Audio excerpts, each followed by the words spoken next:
One nation one election এই শিরোনাম নিয়ে এক আলোচনা সভায় আরামবাগে বিজেপির জেলা কার্যালয়ে হাজির হয়েছিলেন রাজ্যের বিজেপির মুখপাত্র তথা রাজ্যের সভার সাংসদ শ্রমিক ভট্টাচার্য।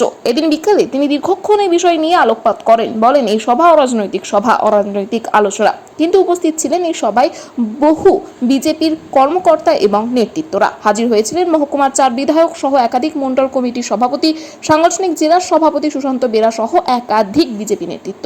এদিন শ্রমিক ভট্টাচার্য এক দেশ এক নির্বাচন নিয়ে সকলকে আলোকপাত করেন। বোঝানোর প্রয়োজনীয়তা কি? এদিন তিনি বলেন, এই বিষয়ে আইন পাস হবে, আর এর যে উপকারিতা তা বোঝাই যাচ্ছে। লক্ষ কোটি টাকা খরচ কমবে।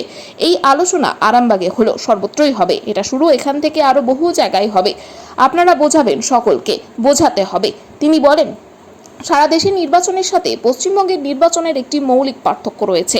সুবিধা অসুবিধা নিয়ে আমি কিছু বলিনি, আমি প্রস্তাব আকারে বলেছি, যাতে কেন্দ্রীয় বাহিনীকে বারবার ব্যবহার না করতে হয়, যাতে অর্থনৈতিক সুরাহা হয়, যাতে নিরাপত্তাজনিত কোনো সমস্যা না হয়, তার জন্যে চাই এক দেশ এক নির্বাচন। এ বিষয়ে আরও কি জানাচ্ছেন তিনি, দেখুন বিস্তারিত। 24 আওয়ার্স আরামবাগ রিপোর্ট।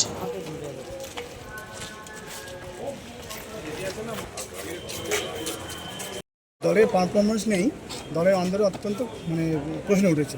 এই সামনে 26-এ আপনি যেখানে দাঁড়িয়ে আমাদের প্রশ্ন করছেন, এই মুহূর্তে আমার সঙ্গে এখানে 4 জন বিধায়ক আছে। 2026-এ তৃণমূল সরকার থাকবে না, 2026 পর্যন্ত এই সরকার চলবে না। তৃণমূল কংগ্রেসের বিসর্জন নিশ্চিত। যারা এই ধরনের খবর বাইরে বার করে বা এই ধরনের খবরকে প্রচার করে আনন্দ পাচ্ছেন, তারা নিজেদের স্বপ্নের খিচুড়িতে আরও 2 চামচ ঘি বেশি মিশিয়ে নিতে পারে, কিন্তু লাভ হবে। দলীয় কর্মীদের সব চাঙ্গা আছে। ভারত পাকিস্তানের মধ্যে সংঘর্ষ বিরতি, এটা সংঘর্ষ বিরতি নয়। জঙ্গিরা গেল কোথায়? ধরা পড়েনি কেন?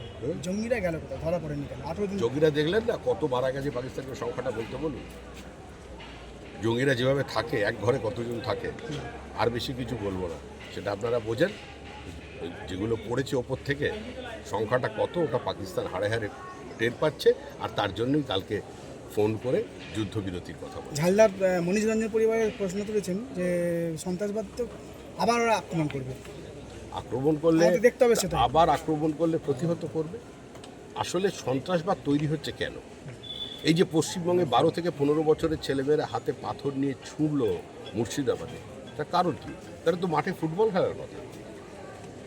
এই ইন্ডক্ট্রিনেশন কেন তাদের কে করল? র্যাডিক্যালাইজেশন কিভাবে হচ্ছে, সেই ইস্যুটা পশ্চিমবঙ্গে অ্যাড্রেস হচ্ছে না।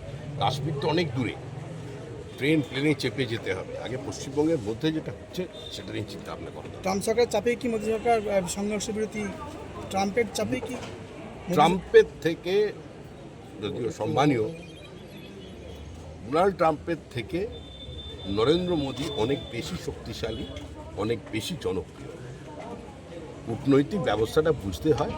কিছু রাজনৈতিক দল কার্যত অপ্রাসঙ্গিক হয়ে গেছে, তারা এই ধরনের কিছু মন্তব্য করতে পারে। ভারতবর্ষের সুস্থ, সচেতন, দায়িত্বশীল কোনো রাজনৈতিকভাবে শিক্ষিত এবং শিক্ষিত মানুষ এই ধরনের মন্তব্য করবে না। লাস্ট প্রশ্ন, ওয়ান নেশন ওয়ান ইলেকশন, আপনি বললেন যে এটা রাজনৈতিক অরাজনৈতিকভাবে সংগঠিত হচ্ছে এই সভা, কিন্তু এখানে অন্য কোনো রাজনৈতিক দলের নেই কেন?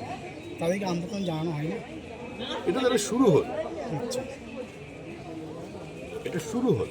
একটি এনজিও, তারা অনুরোধ করেছিল আলোচনা করার জন্য। এখন তো হল পাওয়া যায় না। বিজেপির চেহারা দেখলেই তো কেউ হল দেয়। বিরোধী দলনেতা, তিনি হচ্ছেন মুখ্যমন্ত্রীর পরে সংসদীয় গণতন্ত্র। তাকে মিটিং মিছিল করতে গেলে হাইকোর্টের পারমিশন নিতে হয়।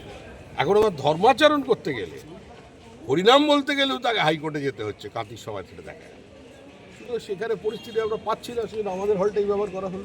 সন্তানের পরে মন বসছে না, প্রচুর পরিশ্রম করেও আপনি আশানুরূপ পারিশ্রমিক পাচ্ছেন না, যার ফলে আর্থিক সংকট আপনার জীবনে দুঃখ এবং চাপের ছায়া ফেলেছে।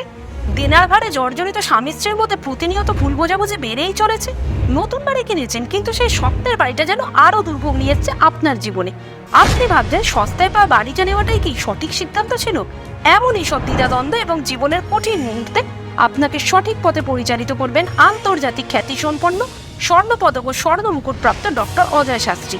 তিনি শুধু আপনাকে পথই দেখাবেন না, আপনার জীবনে সত্যিকারের সুখ, শান্তি, ঐশ্বর্য, অর্থ যেন সঠিক সময় আপনার কাছে পৌঁছে দেয়, সেই দায়িত্বও নেবেন। তার অভিজ্ঞতা এবং জ্ঞানের আলোতে আপনার জীবন হয়ে উঠতে পারে নিরুদ্বেগ ও সমৃদ্ধির পথে ধাবমান। তাই আর দেরি নয়, স্ক্রিনে দেওয়া নাম্বারে এখনই ফোন করে ডক্টর অজয় শাস্ত্রীর সাথে যোগাযোগ করুন। কে জানেন, হয়তো একটি মাত্র ফোনই আপনার জীবনকে বদলে দিতে পারে।